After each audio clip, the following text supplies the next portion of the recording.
Welcome to Cut the Crop, keeping you in the know about everything you grow. Researchers, growers and other interesting folk delivering insights and information on topics ranging from agronomy to profitability. Brought to you by the Foundation for Arable Research. Hello and welcome. My name's Alison Stewart and I'm your host of this session of Cut the Crop. And today I'm going to be talking to me. Half a far are down with flu or COVID, and so I'm literally going to be talking to myself for the next 20 minutes, so that'll be fun. So what are we going to talk about today? We're going to talk about Waka Eke Noa, and assuming you haven't been living under a bush for the last 9 months, you should know what Waka Eke Noa is. It's a partnership between government, industry and iwi, focused on managing greenhouse gas emissions from the agricultural sector. And last Wednesday, Waka Eke Noa announced a report that we had pulled together with recommendations to the government around a pricing scheme for agricultural emissions. And what you have to recognise is that no matter what happens in 2025, agriculture will be priced for its greenhouse gas emissions. It's part of legislation. It doesn't matter which government is in power. This is going to happen in 2025. And before Waka Eke Noa got together and created this partnership, the idea was that that agriculture would go into the ETS. We didn't think that that was a good idea for agriculture, and so we created this partnership of 13 different sectors, plus the government and iwi representatives, to try and come up with an alternative pricing scheme that we thought would be fairer, more transparent, and that would drive better emissions reductions, because the whole point of pricing agricultural emissions, it's just one of the levers that the government wants to use in order to try and get some behavioural change on farm to try and mitigate the amount of emissions coming from the agricultural sector. So if you remember, back in February, March, we went out and we spoke to our levy payers. All of the sectors did this, and we gave them an idea of the kinds of things that we were thinking about, and we sought feedback and input from our levy payers around what they wanted. We listened to what they wanted, and we've come up with a series of recommendations that we have now put to the government for consideration. So what are those recommendations? Well, I'll start off with an equation. A plus B minus I minus C equals dollars. And what does that mean? Well, it means that we have recommended that the pricing should occur at the farm level. So it's a farm level levy pricing option that we've put forward. It's a split gas option in the sense that we've recommended that methane, which is a short-lived gas, should be costed or priced at a unique price, and that would be different to the price set for the levy that would go on to long-lived gases, which is nitrous oxide and carbon dioxide. Why did we do that? Well, it's because of the nature of the short and long-lived gases and the targets that the government has set that for New Zealand to be able to meet. And methane as a short-lived gas doesn't contribute to global warming in the same way as the long-lived gases. And the target that we have to achieve by 2030 and subsequently 2050 is quite different. And therefore it makes sense that the pricing is set at a unique price, whereas the long-lived gases are going to be set at a price that is aligned with the carbon price as part of the ETS.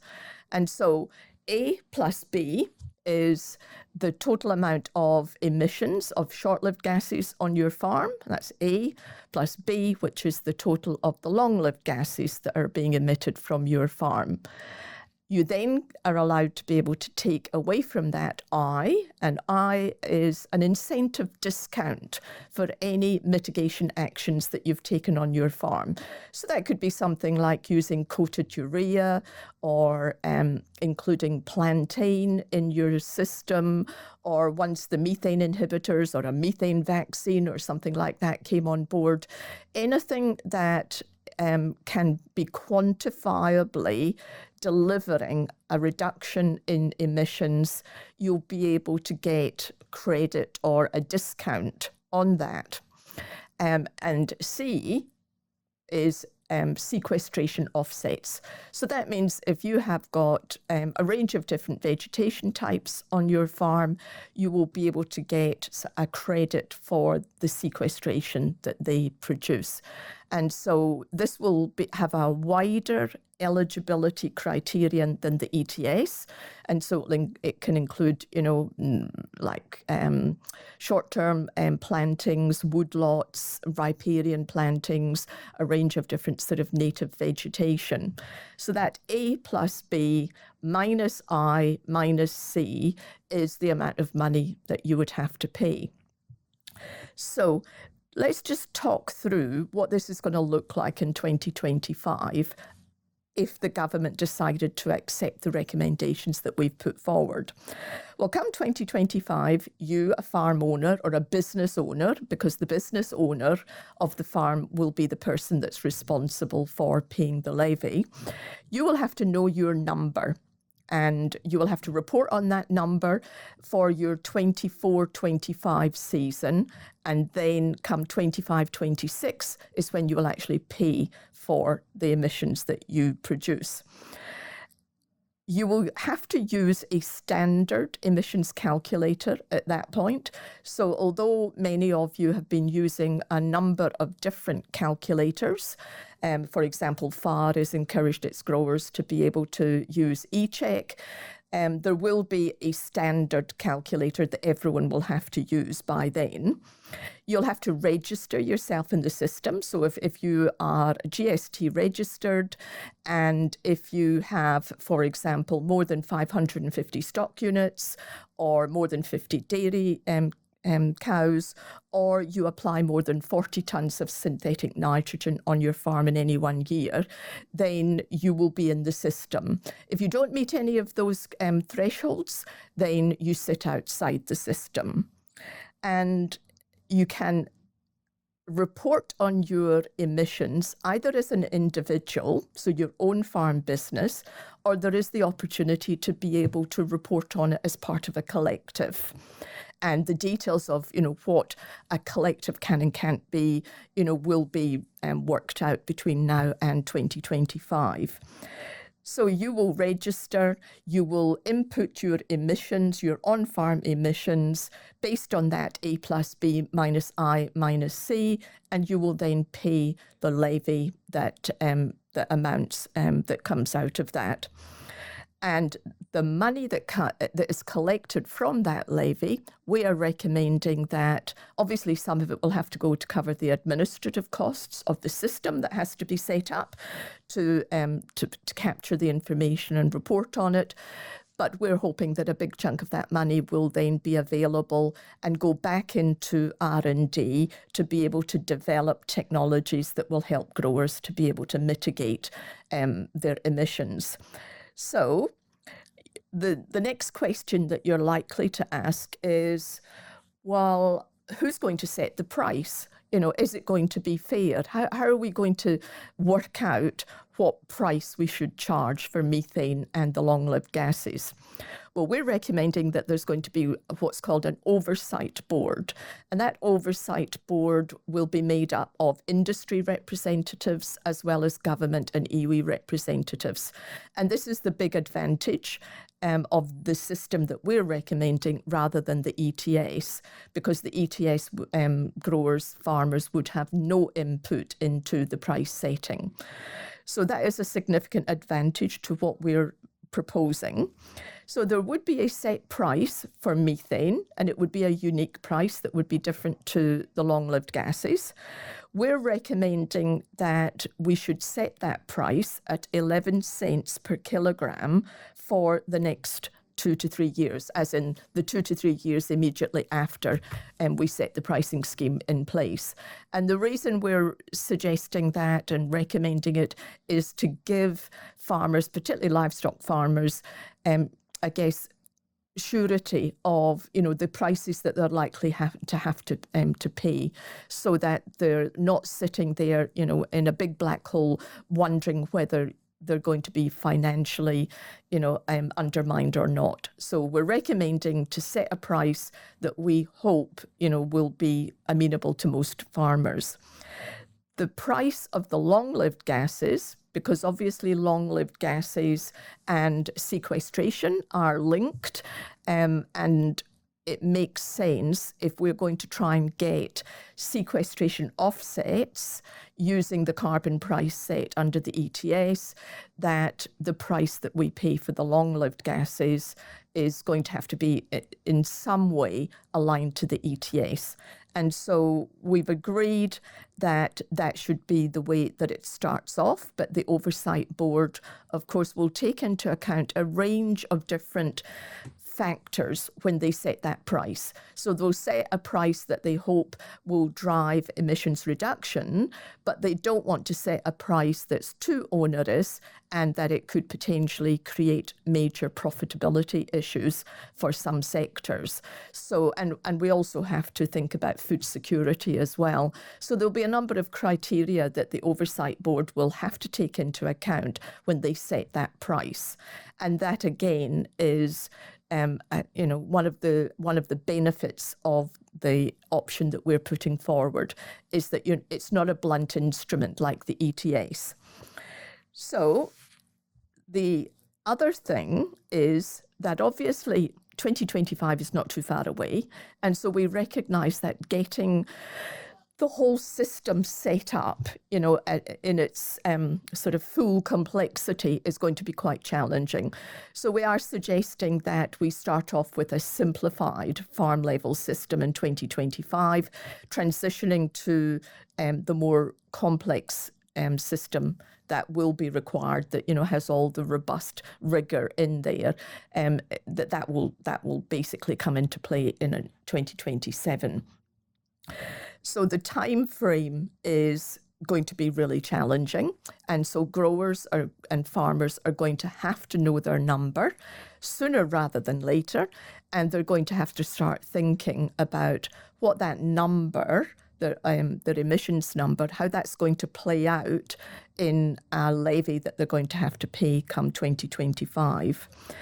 If you think about the arable sector, and FAR has done quite a bit of modelling, and of course there are so many different types of arable farms that it's very difficult to sort of come up with, set forecasts of what a farmer is going to have to pay.